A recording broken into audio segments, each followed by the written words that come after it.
तो नमस्कार दोस्तों मैं आपका दोस्त राजवीर और फिर से हाजिर हूँ एक और कहानी के साथ। आज की कहानी एक बदले की कहानी है, बड़ी खौफनाक कहानी है। दोस्तों, आपने बहुत से किस्से कहानियाँ सुने होंगे, फिल्में देखी होंगी, अखबारों में बहुत न्यूज़ पढ़ी होंगी आपने, बदले की, रिवेंज की, इंतकाम की। लोग किस तरीके से, किस हद तक गुजर जाते हैं बदला लेने के लिए, इंतकाम लेने के लिए, ये आपने पढ़ा होगा, देखा होगा। आज की भी कहानी ऐसी है कि किस तरीके से कई लोग बड़ी ईमानदारी से बदला लेते हैं। आज की जो कहानी है ये सरहद पार पाकिस्तान की है। कहानी है कि किस तरीके से एक महिला ने अपने पति के कातिल से ही शादी कर ली, अपने पति का बदला लेने के लिए, कत्ल का बदला लेने के लिए। कहानी 2017 से शुरू होती है, 2021 में आके उसका पटाक्षेप होता है। कहानी शुरू होती है अफ़गानिस्तान से। अफ़गानिस्तान में एक नवयुवक नौजवान रहता था जिसका नाम था अफ़गान शहज़मी। पढ़ा लिखा था, होनहार था, कुछ करना चाहता था, लेकिन अफ़गानिस्तान में उस समय हालात सही नहीं थे। तालिबान को लेकर वॉर, युद्ध, बम ब्लास्ट ये सब चलता रहता था, तो वहाँ कुछ वो कर नहीं पाया। इसलिए वो 2017 में अफ़गानिस्तान से पाकिस्तान आ जाता है एक शरणार्थी के तौर पे। चूँकि 2017 में पाकिस्तान भी अफ़गानिस्तान के नागरिकों की हेल्प कर रही थी, मदद कर रही थी सरकार, एक शरणार्थी के तौर पे उन्हें अपने देश में जगह दे रही थी, काम दे रही थी। तो जो अफ़गान शहज़मी जो नौजवान था वो भी 2017 में पाकिस्तान चला आता है। पाकिस्तान में आके वो एक जगह है बाजौर, डिस्ट्रिक्ट बाजौर, वहाँ पर आकर वो रहने लगता है। कुछ हल्का फुल्का काम भी वो वहाँ करने लगता है। और इसी पीरियड में उसकी मुलाकात होती है एक लड़की से जिसका नाम था यास्मीन। दोनों में मोहब्बत होती है, प्यार होता है, और फिर घर वालों की रजामंदी से उनकी शादी हो जाती है।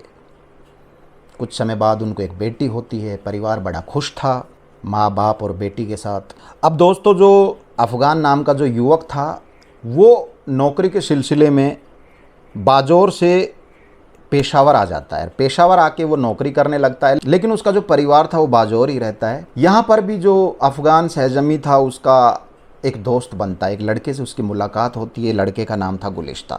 अच्छी दोस्ती होती है दोनों में, दोनों एक ही जगह काम करते हैं।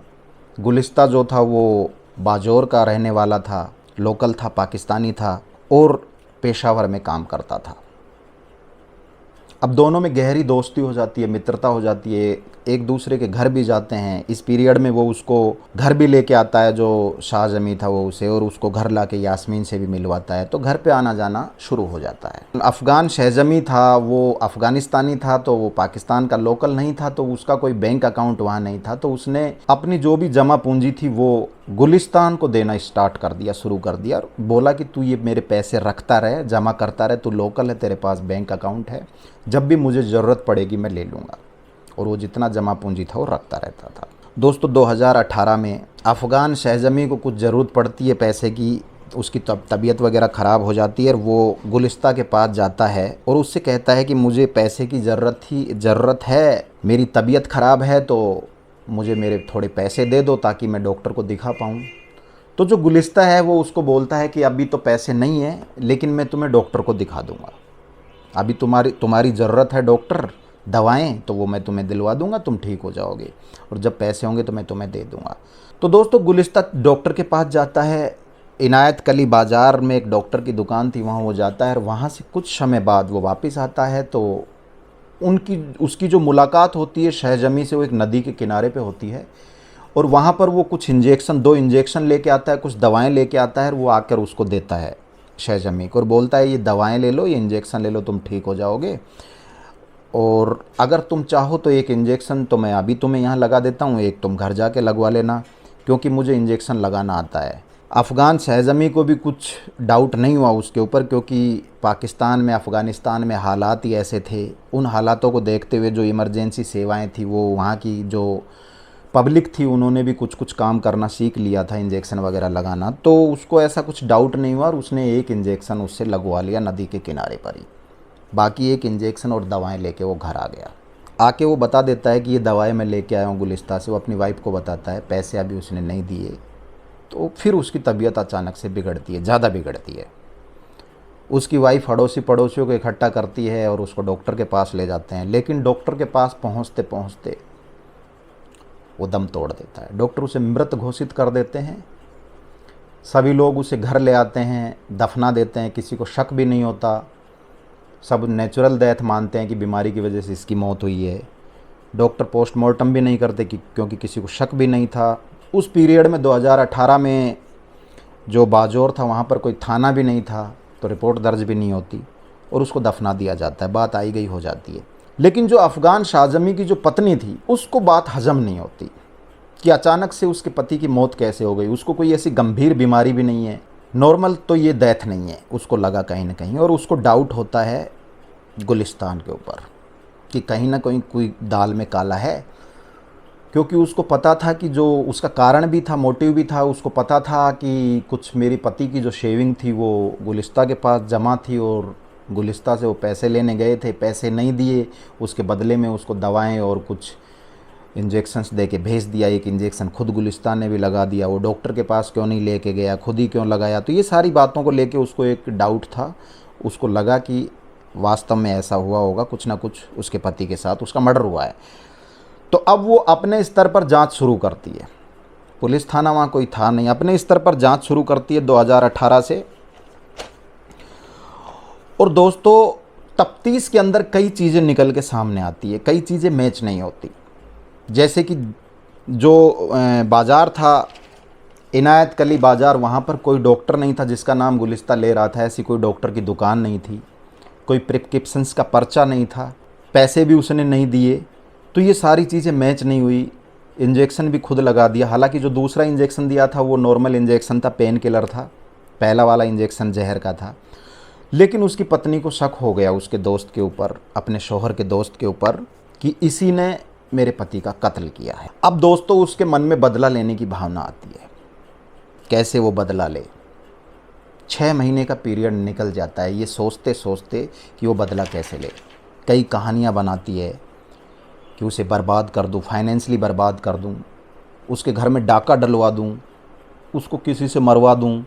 तो ऐसे ही कहानियाँ बनाती है और वो खुद ही उन कहानियों को डिस्ट्रॉय भी कर देती है, ख़त्म भी कर देती है, ड्रॉप भी कर देती है आइडियाज़ को। काफ़ी आइडियाज़ आते हैं, फिर ड्रॉप कर देती है, फिर आते हैं, फिर ड्रॉप कर देती है। और 6 माह बीत जाते हैं। अब उसके मन में एक शातिर प्लान आता है। प्लान ये आता है कि वो गुलिस्तान से शादी करेगी और शादी करके फिर उसका मर्डर करेगी। अब वो गुलिस्तान से संपर्क करती है, तुम्हारे दोस्त की विधवा हूँ, मेरी एक बच्ची है, तुम्हारी अच्छी दोस्ती थी मेरे शौहर से, तो तुम मुझसे शादी कर लो ताकि मेरा भी जीवन यापन हो जाए। गुलिस्ता मना कर देता है, क्योंकि गुलिस्ता खुद शादीशुदा था, खुद उसको एक बेटा था। तो वो मना कर देता है कि नहीं, मैंने तुम्हें कभी इस नज़र से नहीं देखा, मैं तुमसे शादी नहीं कर सकता। उसका प्लान फेल होता उसे नज़र आता है। 2021 आ गया, 2.5 वर्ष हो चुके थे उसे विधवा हुए। अब दोबारा से वो एक बार गुलिस्ता से मिलती है, मिलकर उससे बोलती है कि देखिए मेरे पास पैसा है, क्योंकि मेरे पति ने कुछ पैसा जोड़ के मुझे दिया था।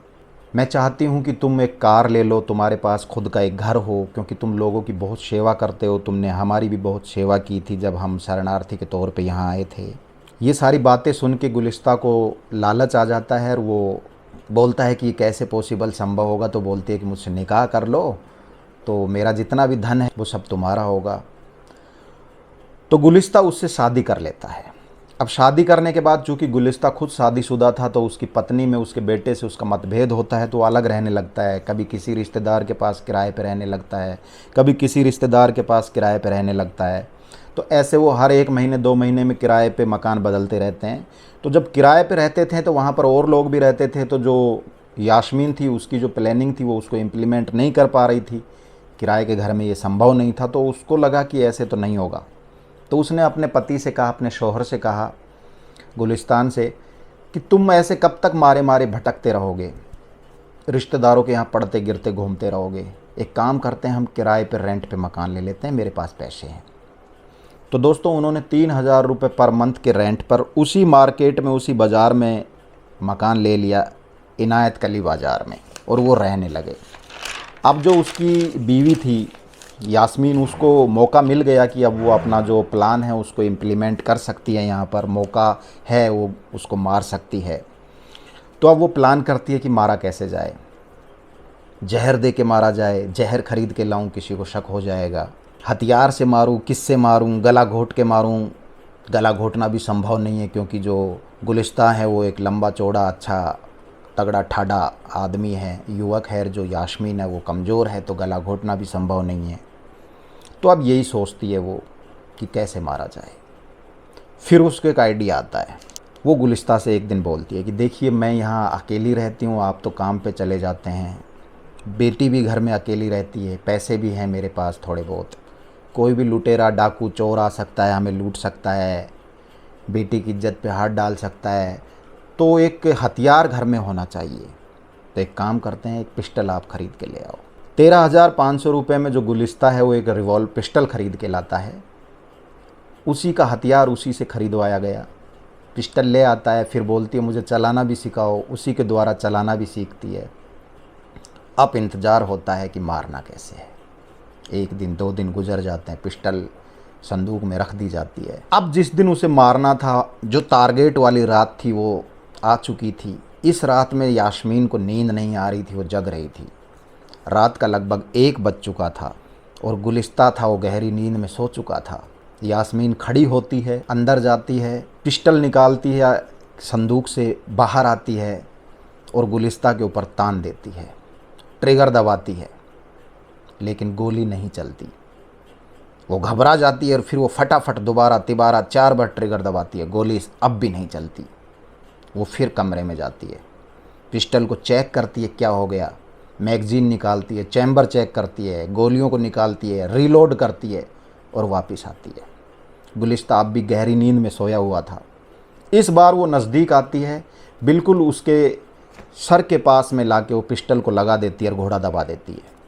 इस बार पिस्टल चल जाती है और गोली गुलिस्ता के सिर के आर पार निकल जाती है। यास्मीन फिर भी नहीं रुकती और 2 गोली उसके सीने में मारती है। गुलिस्ता मर चुका था, ढेर हो चुका था।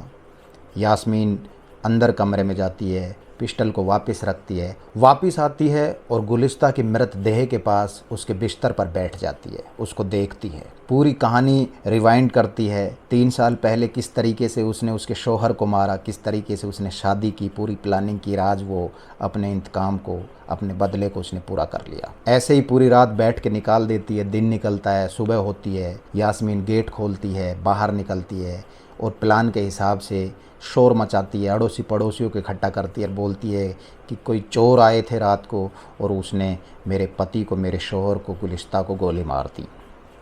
अड़ोसी पड़ोसी इकट्ठे होते हैं, पुलिस बुलाई जाती है, क्योंकि 3 साल गुजर चुके थे, 2018 से 2021 आ चुका था। अब यहाँ पर एक नया पुलिस थाना भी खुल चुका था और नए जो थानेदार थे उनका नाम था इनायत अली। थानेदार वहाँ आते हैं, पूरी कहानी सुनते हैं, स्टोरी सुनते हैं, छानबीन में जाते हैं, छानबीन करते हैं, अड़ोसी पड़ोसियों से पूछते हैं, तो पुरानी कहानी निकल के आती है। यास्मीन के बारे में उनको पता लगता है कि किस तरीके से आज से 3 साल पहले उसके शौहर की एक संदेहात्मक परिस्थिति में मृत्यु हो गई थी और यास्मीन को गुलिस्ता के ऊपर शक था। वो हमेशा अड़ोसी पड़ोसियों से गुलिस्ता के बारे में बात करती थी और बोलती थी कि हो न हो उसके पति को, उसके शौहर को गुलिस्ता नहीं मारा है, वो उसकी नेचुरल डेथ नहीं थी। अब पुलिस को शक होता है कि जिस व्यक्ति के ऊपर यास्मीन को शक था, यानी अपने पति का कातिल जिसको मानती थी, उसी से उसने शादी क्यों की। पुलिस ने यास्मीन से पूछताछ की, उसी घर से पिस्टल भी बरामद हुई, जो खोखे मिले थे और जो पिस्टल की गोलियां मिली थी उसको फोरेंसिक में जांच करवाया तो मैच हो गई। इधर यास्मीन भी बड़ी आसानी से टूट गई और उसने पूरी कहानी सुना दी कि किस तरीके से उसने ये बदले की कहानी रची, किस तरीके से उसको शक था, कैसे कैसे उसने पूरी थ्योरी बनाई, कहानी बनाई, कैसे कैसे प्लान किया और उसको इम्प्लीमेंट किया। यास्मीन को अरेस्ट कर लिया गया अभी 2021 में। अभी वो जेल में है, विचाराधीन है। कुछ लोग उसको लेके अलग मत रखते हैं, आधे लोग उसको कातिल मानते हैं तो आधे लोग उसके लिए हमदर्दी रखते हैं। तो दोस्तों ये थी आज की कहानी, बदले की कहानी, रिवेंज की कहानी। उम्मीद करता हूँ आपको अच्छी लगी होगी। अच्छी लगी है तो इस कहानी को शेयर कीजिए ताकि और भी लोग सुने। चैनल पर नए हैं तो इसे सब्सक्राइब कीजिए। मैं आपका दोस्त राजवीर फिर मिलूंगा एक और कहानी के साथ। तब तक के लिए मुझे इजाज़त दीजिए। जय हिंद।